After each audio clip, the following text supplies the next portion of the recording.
Hello everyone, आप कैसे हैं? आई होप सो आप अच्छे होंगे। तो आज का मेरा वीडियो डालने का मकसद है कि मैं ये यूट्यूब पे लगातार देख रही हूँ, बहुत सारे मुद्दे गरमाए हुए हैं कि मेरी नंद ने अपना मेरा मेरा मकान अपने नाम कर लिया है और वो मेरा घर नहीं बसने देना चाहती है और वो मेरा तलाक करा के ही रहेगी। और उसने मेरी सास को भी अपने पास रखा हुआ है। मेरी सास ने मेरे पति को बहकाया हुआ है और मेरे आगे पीछे कोई नहीं है और मेरी तरफ से बोलने वाला कोई नहीं है। ये एक इमोशनल पोस्ट आप डेली डाल रहे हो, डेली बोल रहे हो, तो इस तरीके की चीज़ें आपको शोभा नहीं देती हैं। आप डेली वही बातें repeat and repeat and repeat करते रहते हो। तो आप ये बताओ मुझे, क्या आप से जब कोई शादी करने गया तो क्या आपके चाचा, ताऊ, भाई, भतीजे, मामा कोई भी नहीं था? क्या आप सिंगल खड़ी हुई थी वहाँ पे जब बारात गई थी? तो यहाँ पे ये आपका कहने का जो कहते हो कि मेरा कोई नहीं, तो ये यहाँ पे आप रॉन्ग हो। और माँ ने अपने बेटे को बहका रखा, तो यहाँ पे भी आप रॉन्ग हो, क्योंकि माँ ने उस बेटे को जन्म दिया है, वो उसका बेटा है। तुम उसकी लाइफ में बहुत बाद में आई हो और बेटी के नाम मकान करा दिया। मेरा मकान है, तुमने इतना क्या कमा लिया जो तुम्हारा मकान हो गया? सिर्फ तुम उस घर में शादी होके आई हो और वो लड़के की जिम्मेवारी है, लड़के के माँ बाप की जिम्मेवारी है, वो लड़के की जिम्मेवारी है, उसके माँ बाप की जिम्मेवारी है। वो आपको कैसे रखते हैं, कहाँ रखते हैं, वो आपको किस तरीके से रखेंगे। आपको थोड़ा सा पेशेंस रखना चाहिए था।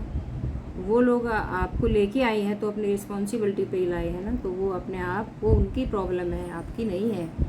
और रही बात तो बहन बेटी के नाम मकान करा दिया, तो जाहिर सी बात है, आप दिल्ली में एक फ्लोर खरीद के दिखाओ। आप किराए पे ही रह के देख लो, दिखा लो। किराए पे रहना ही बहुत मुश्किल काम है और एक फ्लोर खरीदना तो कई कई किले बिक जाते हैं, और इतना बड़ा मकान खड़ा करना, वो भी दिल्ली में, तो वो तो बहुत ही मेहनत का काम है। कितनी पुश्तें लग जाती हैं। किसी किसी के बाप ने भी कमाया होगा, उसके दादा ने भी कमाया होगा, उसका बेटा भी कमा रहा होगा, उसकी मम्मी ने भी कमाया होगा। तो इतना कुछ जोड़ जाड़ के उन्होंने अपने रहने के लिए, अपनी सुविधाओं के लिए मकान बनाया है वो। और कोई भी लड़की आके अगर इस तरीके से कहती है कि तुम सब चले जाओ, ये मेरा घर है, मैं रहूँगी, मैं घर की मालकिन हूँ, तो अपनी प्रॉपर्टी को बचाने के लिए ये सब करते हैं। हर कोई करता है। लोग तो उन्होंने तो अपनी बेटी के नाम कराया, लोग तो नौकरों के नाम करा देते हैं, अपने रिश्तेदारों के नाम करा देते हैं। तो इसमें जो आपने खोया है वो आपने खुद खोया है अपनी गलतियों की वजह से। और जो आप बोल रहे हो, वीडियो बना बना के नंद को गालियां दे रहे हो, इतनी गंदी गंदी कि हम तो रिपीट भी नहीं कर सकते उसको, और मम्मी को भी गालियां दे रहे हो, और पति को तो आपने माशाअल्लाह उसका तो पता नहीं क्या ही हाल किया है। तो ये सब आपके माइनस पॉइंट है। तो ये सब आपके घर गृहस्थी में अगर हो रहा है तो उसको आप, कानून है, कानून का सहारा लो, पंचायत है। अगर आप रहने में इंटरेस्टेड हो, घर बसाना, मैं घर बसाऊंगी, अगर आप घर बसाने में इंटरेस्टेड होती, तो अगर आप घर बसाने में इंटरेस्टेड होते तो जहाँ के वो हैं, जोन से भी वो गांव के रहने वाले हैं, तो आप दादा लाई जो ज़मीन होती है, तो उस गांव में जाके, जहाँ के भी वो रहने वाले, उस गांव में भी जाके कोई ना कोई तो उनके घर होगा, उनके दादा परदादा छोड़ के गए होंगे, आप वहाँ जाके रह सकती थी। लेकिन नहीं, आपको तो ये मलाई वाला ही मलाई चाहिए, आपको तो ऊपर की, और जिन्होंने वो मलाई तैयार की है वो जाओ बाड़ में। और रही बेटियों की बात, तो बेटियां तो आएंगी भाई। बेटियों के लिए क्या मुद्दा बना रखा है कि मेरा घर, और मैं कहूँगी तो वो आएंगी, मैं कहूँगी तो वो नहीं आएंगी। तो क्यों नहीं आएंगी? तुम्हें पसंद हो या ना पसंद हो, वो तो ज़रूर आएंगी भाई। वो उनका घर है, उनके माँ बाप का घर है, उनकी आँख ही इस संसार में उस घर में आके खुली है।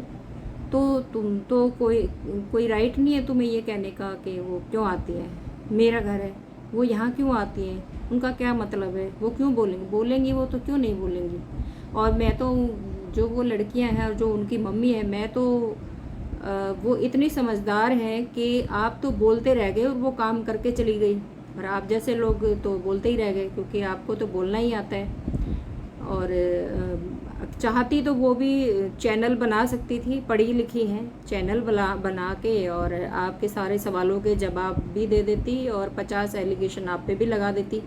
लेकिन हम पूरे 6 महीने से हम ये देख रहे हैं कि उस साइड से कोई आंसर नहीं आ रहा है आपके किसी भी क्वेश्चन का, आपके किसी भी बदतमीजी का, जो भी आपने किया है। वो अपने नॉर्मल रिलैक्स बैठे हैं और आप हाय तौबा मचा रही हो। आपने पूरा माहौल ख़राब कर रखा है, पूरा ऐसा सीन क्रिएट कर रखा है कि बस पूछो ही मत। तो ऐसा हम बच्चों को, हमारे बच्चे भी देखते हैं वो क्या सीखेंगे, हमारी बहुएं भी देखती हैं वो क्या सीखेंगे, हमारी बेटियां भी देखती हैं वो क्या। और अपने बच्चे को बेदखल करना कोई छोटा काम नहीं है। जो इकलौता घर का चिराग होता है, जो घर का बेटा होता है, उसको उन्होंने बेदखल कर दिया, तो सोचो उनके लिए वो कितना मुश्किल रहा होगा और कितना मुश्किल उस बेटे के लिए रहा होगा। आज के टाइम पे वो तुम्हारी वजह से, तुम्हारे इन हरकतों की वजह से वो आज घर से बेघर है, ना उसका कोई नाम है, ना उसका कोई ठिकाना है। वो बहन पे ये लगा लो कि आपसे ज़्यादा उसको अपनी बहन पे भरोसा है, अपनी माँ पे भरोसा है। क्यों भरोसा है? क्या तुमने जिद लगा ली कि मुझ पे भरोसा क्यों नहीं है, उन पे क्यों है? तो क्या तुमने ऐसे काम किए हैं कि वो आप पे भरोसा कर सकता था? क्या आपने उसके माँ बाप, उसकी माँ का या पापा का आपने सम्मान किया? क्या उसकी बहन का और आपने उस घर की इज्जत का कुछ ख्याल किया? क्या आप चौराहे पे खड़े होके 2 मिनट के अंदर कुछ को कुछ बोल देते हो? ज़रा सा भी ये नहीं सोचते हो कि किसी को पता लगेगा, कोई सुनेगा तो कोई क्या कहेगा? लेकिन नहीं, अगर कोई भी ऐसी बड़ी घटना होती है तो वो पहले घर में होती है और बहुत ज़्यादा होती है, तभी रोड पे आती है। तो आपका फ़र्ज बनता था अपने घर में की समस्या को बाहर नहीं लाना चाहिए था। अपनी सास के जो भाई हैं, किसी भी रिलेशन में, रिश्तेदारी में से बड़े लोग होते तो उन पे आप समस्या को सुलझा सकती थी।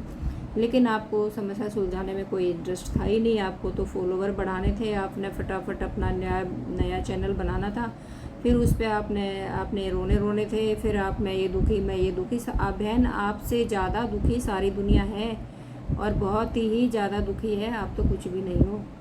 लेकिन नहीं, आपको सोल्यूशन में कोई इंटरेस्ट नहीं है, आप समस्याओं को क्रिएट करने में ज़्यादा विश्वास रखते हैं। तो मैं तो यही कहना चाहूँगी कि अभी भी टाइम है।